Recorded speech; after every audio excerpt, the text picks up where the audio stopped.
Good evening everybody, নতুন একটা ব্লগে তোমাদের অনেক স্বাগত। আর আমরা আগে ব্লগটা যারা দেখেছো সে তারপর থেকে কন্টিনিউ চলছে। আর আমরা ঘুরে টুরে এসে একটু সন্ধ্যাবেলা একটু কফি খাচ্ছি, ব্ল্যাক কফি করে নিয়েছি। আর তার সাথে এই বিস্কুটগুলো খেতে দারুণ লাগে, ঠিক আছে। আর লেপের তলায় বসে বসে একটু কফি খাচ্ছি। আর মামা ওইদিকে খেলছিল, আর ওইদিকে আরেক কাণ্ড বাঁধিয়েছে, দেখো কি করেছে, ঠিক আছে।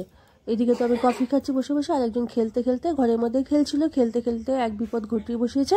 সে কি বিপদ ঘটিয়েছে তোমাদের দেখাচ্ছি। পায়ের নখ পুরো উল্টে গেছে। আর প্রথমে তার আগে দেখিয়ে দিই যে পাপাকে ফোন করেছিলাম, পাপা ব্যান্ডেড নিয়ে এসছে আর হলো বোরলিন নিয়ে এসছে। তো এইটাকে এখন লাগিয়ে দেবো। পুরো নখটাকে কি করেছে দেখাচ্ছি দাঁড়াও।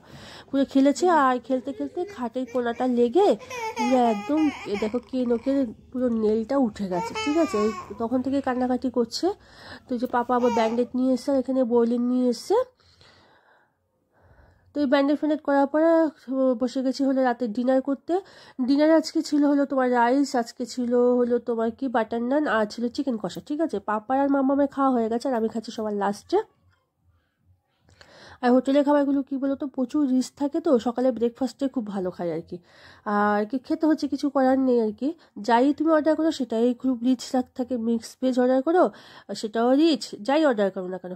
তো যাই হোক, খেয়ে দিয়ে শুয়ে পড়বো। আর পরের দিন সকালে তোমাদের সাথে আবার দেখা হচ্ছে। এই চলে এসেছি পরের দিন সকালবেলা। পরের দিন সকালবেলা দেখো ব্রেকফাস্টে আমরা কী কী নিয়ে বসেছি, ঠিক আছে। এখানে কর্ন আছে, এখানে মামামের জন্য নিয়েছি পরাটা, আর এখানে নিয়েছি ইডলি, ঠিক আছে। ইডলিগুলো না খুব ভালো খেতে, এখানে সাউথ ইন্ডিয়ান খাবারগুলো না খুব টেস্ট। এখানে নিয়েছি আমি হলো তোমার কি স্যান্ডউইচ নিয়েছি, আর এখানে তোমার কিছু ফ্রুটস আছে, ড্রাই ফ্রুটস আছে। আর মামা আছে হলো যে স্ট্রবেরি মিল্ক শেক যেটাকে বলছে। তো এই অনেক কিছুই নিয়েছি ব্রেকফাস্টে একটু ভারী খাবো, কারণ একটু বেরোতে হবে। কোথায় বেরোচ্ছি সেটা তো পরেই জানতে পারবে। তো ব্রেকফাস্টটা হেভি করে নিই, দুপুরবেলা লাঞ্চ করলে করবো, না করলে না করবো, মানে সব কিছু ডিপেন্ড করছে মানে সিচুয়েশনের ওপরে। তো এখন ব্রেকফাস্টে মজা করি, খাই। আর কি বলতো, ওই দাঁতে ব্যথা হয়েছে না, ঠিক করে খেতেও পাচ্ছি না, এক পাশ করে খেতে হচ্ছে আর কি। প্রচণ্ড ব্যথা, দুবেলা করে মানে গরম জল দিয়ে কুলকুচি করলে একটু কমছে, আবার যদি কিছু খেতে গিয়ে মানে ভুলবশত প্রেশার লাগে তাহলেই একদম ব্যথা শুরু হয়ে যায়, ঠিক আছে। তো খুব সাবধানে আস্তে আস্তে একদম এক পাশ করে খেতে হচ্ছে। তো খাই খাবারটা।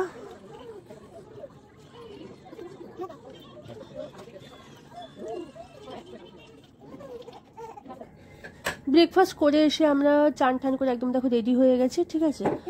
বললাম এক জায়গায় বেরোচ্ছি, কোথায় যাচ্ছি সেটা তো পরে দেখতে পাবো। শাড়ি পরা হয়ে গেছে, এখন শুধু একটুখানি কিছু জুয়েলারি পরে নিচ্ছি। আর মাথায় করেছি শ্যাম্পু, চুলটা পুরো একদম ভেজা। হোটেলে না একদম রুমে মানে তোমার রোদ মানে আর কয়েকদিন ধরে না একটু মেঘলা রোদ তো সেরকম একটা নেই।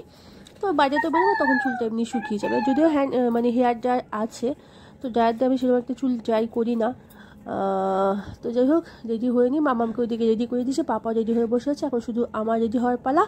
কোথায় যাচ্ছি সেটা দেখার জন্য পরে ব্লগ কিন্তু ওয়েট করতে হবে আর কি।